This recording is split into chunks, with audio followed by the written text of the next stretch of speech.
Hi ನಮಸ್ಕಾರ, ನಾನು Kusuma. Welcome to fascinate gardener. ಇವತ್ತು ನಾನು ಬದನೆಕಾಯಿ ಬೀಜಗಳನ್ನ ಹೆಂಗೆ ಹಾರ್ವೆಸ್ಟ್ ಮಾಡ್ತೀನಿ ನನ್ನ ಟೆರಸ್ ಗಾರ್ಡನಿಂದ ಅಂತ ಈ ವಿಡಿಯೋದ್ರಲ್ಲಿ ನೀವು ನೋಡ್ಬೋದು. ತುಂಬ ಈಸಿಯಾಗೆ ಬದನೆಕಾಯಿ ಬೀಜಗಳನ್ನ ಸೇವ್ ಮಾಡಿಕೊಂಡು ನೆಕ್ಸ್ಟ್ ಸೀಸನ್ಗೆ ಹಾಕ್ಕೊಬೋದು. ಇಲ್ಲಿ ನಾನು ಗ್ರೀನ್ ಕಲರು ರೌಂಡ್ ಬದನೆಕಾಯಿ ಬೀಜಗಳನ್ನ ಕಲೆಕ್ಟ್ ಮಾಡ್ಕೊತಾ ಇದ್ದೀನಿ.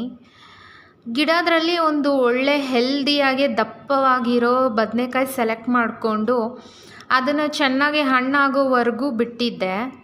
ಇಲ್ಲಿ ನೀವು ನೋಡ್ಬೋದು, ಗ್ರೀನ್ ಆಗಿರೋ ಬದನೆಕಾಯಿ ಆಲ್ಮೋಸ್ಟ್ ಫುಲ್ಲಾಗಿ ಯೆಲ್ಲೋ ಕಲರ್ ಆಗಿದೆ. ತುಂಬ ಚೆನ್ನಾಗಿ ಮೆಚ್ಯೂರ್ಡ್ ಆಗಿದೆ ಬದನೆಕಾಯಿ. ಇದರಿಂದ ನಾನು ಸೇವ್ ಮಾಡಿಕೊಂಡು ಬದನೆಕಾಯಿ ತುಂಬ ಚೆನ್ನಾಗಿ ಬಲ್ತಿದೆ. ಈ ವಿಡಿಯೋದ್ರಲ್ಲಿ ನಿಮಗೆ 3 ಮೆಥಡ್ಸ್ ಹೇಳ್ತೀನಿ. ಬೀಜಗಳು ಎಷ್ಟು ಮೆಚ್ಯೂರ್ಡ್ ಆಗಿದೆಯಾ ಇಲ್ವಾ ಅಂತ ನೀವು ಈಸಿಯಾಗಿ ಕಂಡುಹಿಡಿಬೋದು.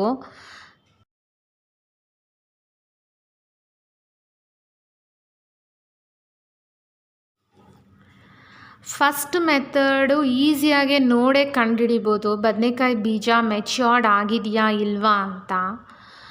ಇಲ್ಲಿ ನಾನು ಬದನೆಕಾಯಿನ 2 ಭಾಗ ಮಾಡ್ಕೊಂಡಿದ್ದೀನಿ. ಇಲ್ಲಿ ನೀವು ನೋಡ್ಬೋದು, ಬೀಜಗಳು ಲೈಟ್ ಬ್ರೌನ್ ಕಲರಲ್ಲಿದೆ. ಆ ಬೀಜಗಳನ್ನ ನೀವು ಎತ್ಕೊಂಡು ಪ್ರೆಸ್ ಮಾಡಿ ನೋಡಿದ್ರೆ ಅದು ಗಟ್ಟಿಯಾಗಿರುತ್ತೆ. ಅದರಿಂದ ಇದು ಮೆಚ್ಯೂರ್ಡ್ ಅಂತ ಈಸಿಯಾಗಿ ಕಂಡುಹಿಡಿಬೋದು.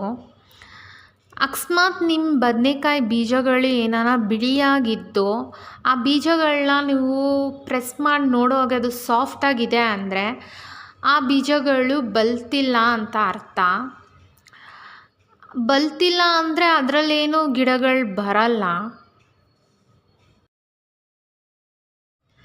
ಸೆಕೆಂಡ್ ಮೆಥಡು, ಬದನೆಕಾಯಿ ಬೀಜಗಳನ್ನ ಸ್ಟೀಲ್ ಪ್ಲೇಟ್ ಮೇಲೆ ಹಾಕಿದ್ರೆ ನೀವು ಸೌಂಡ್ ಕೇಳ್ಬೋದು.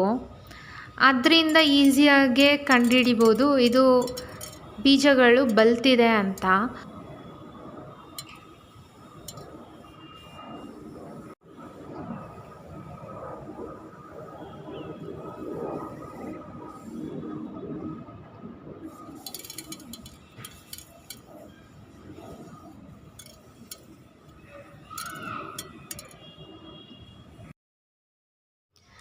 ಥರ್ಡ್ ಮೆಥಡು, ನಾನೊಂದು ಸ್ಟೀಲ್ ಬೌಲ್ ತಗೊಂಡಿದ್ದೀನಿ, ಅದರಲ್ಲಿ ನೀರು ಹಾಕ್ಕೊಂಡಿದ್ದೀನಿ. ಇವಾಗ ನಾನು ಬದನೆಕಾಯಿ ಹಾಕಿದ ತಕ್ಷಣವೇ ಎಷ್ಟು ಚೆನ್ನಾಗಿ ಸೀಡ್ಸ್ ಎಲ್ಲ ಕೆಳಗಡೆ ಸೆಟಲ್ ಆಗಿದೆ ನೋಡಿ. ಬದನೆಕಾಯಿ ಬೀಜ ಯಾವಾಗ ಚೆನ್ನಾಗಿ ಬಲ್ತಿದ್ರೆ ಮಾತ್ರ ಅದು ಕೆಳಗಡೆ ಹೋಗಿ ಹಂಗೆ ನೀರಲ್ಲಿ ಸೆಟಲ್ ಆಗುತ್ತೆ. ಇವಾಗ ಇನ್ನೊಂದು ಪೀಸ್ ಬದನೆಕಾಯಿ ಹಾಕ್ತಾಯಿದ್ದೀನಿ. ನೀವು ಇಲ್ಲಿ ನೋಡ್ಬೋದು, ಸ್ವಲ್ಪ ಬೀಜಗಳು ಮೇಲೇ ತೇಲ್ತಾ ಇದೆ. ಈ ಬೀಜಗಳು ಬಲ್ತಿಲ್ಲ, ಅದರಿಂದನೇ ಅದು ಮೇಲೆ ತೇಲ್ತಾ ಇದೆ. ಈ ಬೀಜಗಳು ಹಾಕಿದ್ರೂ ಗಿಡಗಳು ಬರಲ್ಲ. ಬದನೆಕಾಯಿನ ನೀರಲ್ಲೇ 10ರಿಂದ 20 ನಿಮಿಷ ನೆನೆಸಿದ್ರೆ ಬೀಜಗಳನ್ನ ಈಸಿಯಾಗೆ ತೆಗಿಬೋದು. ಇವಾಗ ಮಾರ್ಕೆಟಲ್ಲಿ ತುಂಬಾ ವೆರೈಟಿ ಬದನೆಕಾಯಿಗಳು ಬಂದಿದೆ. ಅದರಿಂದ ನೀವು ಚೆನ್ನಾಗಿ ಬಲ್ತಿರೋ ತಂದು ಬೀಜಗಳು ಮಾಡ್ಕೊಂಡು ಗಿಡನೂ ಹಾಕ್ಕೊಬೋದು ನಿಮ್ಮ ಟೆರಸ್ ಗಾರ್ಡನಲ್ಲಿ. ಆನ್ಲೈನಲ್ಲೂ ತುಂಬ ಈಸಿಯಾಗಿ ಸಿಕ್ಕುತ್ತೆ ಬದನೆಕಾಯಿ ಬೀಜಗಳು. ತುಂಬಾ ವೆರೈಟೀಸ್ ಇದೆ. ಟೆರಸ್ ಗಾರ್ಡನಿಂಗ್ ವೀಡಿಯೋಸ್ಗೋಸ್ಕರ ಫ್ಯಾಸಿನೇಟ್ ಗಾರ್ಡನರ್ ಚಾನಲ್ನ ಸಬ್ಸ್ಕ್ರೈಬ್ ಮಾಡ್ಕೊಳ್ಳಿ. ಪಕ್ಕದಲ್ಲಿರೋ ಬೆಲ್ ಐಕಾನ್ ಪ್ರೆಸ್ ಮಾಡಿ. ಅದರಿಂದ ನಾನು ಯಾವಾಗೇ ವೀಡಿಯೋಸ್ ಹಾಕಿದ್ರೂ ನಿಮಗೆ ನೋಟಿಫಿಕೇಷನ್ಸ್ ಬರುತ್ತೆ. ಯಾವುದೇ ಥರ ವೀಡಿಯೋಸ್ ಮಿಸ್ ಆಗಲ್ಲ.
ಬೀಜಗಳು ಚೆನ್ನಾಗೇ ನೆಂದಿದೆ ನೀರಲ್ಲಿ, ತುಂಬ ಈಸಿಯಾಗಿ ಬರ್ತಾ ಇದೆ, ಪಕ್ಕದ್ರಲ್ಲೆಲ್ಲ ಎಗರುತ್ತಾ ಇದೆ.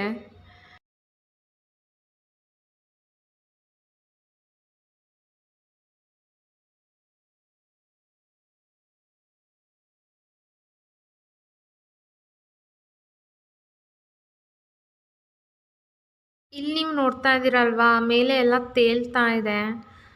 ಅದು ಬದನೆಕಾಯ್ದು ಪಲ್ಪು ಮತ್ತು ಬೀಜಗಳು ಇದೆ, ಅದೆಲ್ಲ ವೇಸ್ಟು, ನಮಗಿದೆಲ್ಲ ಬೇಡ. ಅದರಿಂದ ನಾನು ನೀರೆಲ್ಲ ಮೇಲೆ ಮೇಲೆ ತೆಗಿತಾ ಇದ್ದೀನಿ.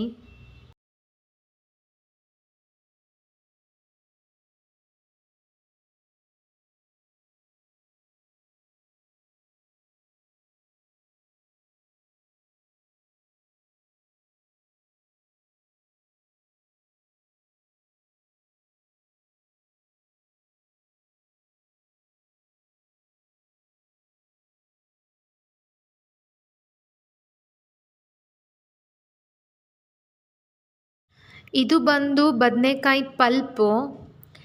ಇದನ್ನು ಬೀಜಗಳಿಂದ ತೆಗ್ದುಬಿಡ್ಬೇಕು, ಇಲ್ಲ ಅಂದರೆ ಬೀಜಗಳು ಸರಿಯಾಗಿ ಒಣಗಲ್ಲ, ಆಮೇಲೆ ಬೀಜಗಳು ಹಾಳಾಗುತ್ತೆ.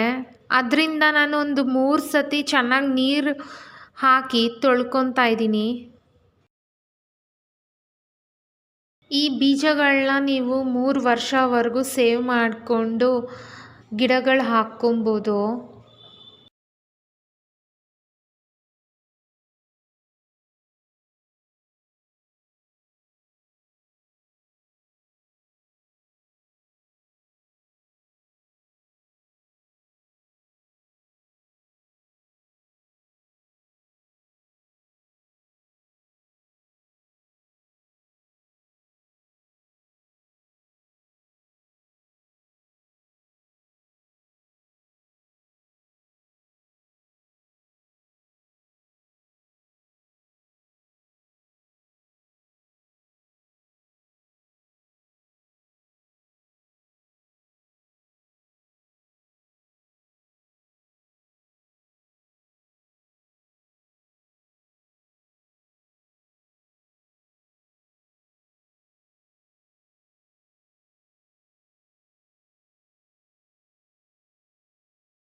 ಈ ಬೀಜಗಳನ್ನ ನಾನು ನೆರಳಲ್ಲೇ 5 ದಿವಸ ಒಣಗಿಸ್ಕೊತೀನಿ.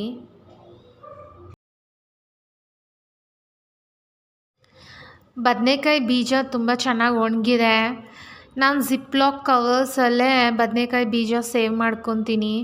ಈ ಜಿಪ್ಲಾಕ್ ಕವರ್ಸ್ ಮೇಲೇ ಮಾರ್ಕರಿಂದ ಇವತ್ತಿನ ಡೇಟು ಮತ್ತು ಇದು ಯಾವ ವೆರೈಟಿ ಬದನೆಕಾಯಿ ಬೀಜ ಅಂತ ಬರೆದಿಟ್ಕೊತೀನಿ.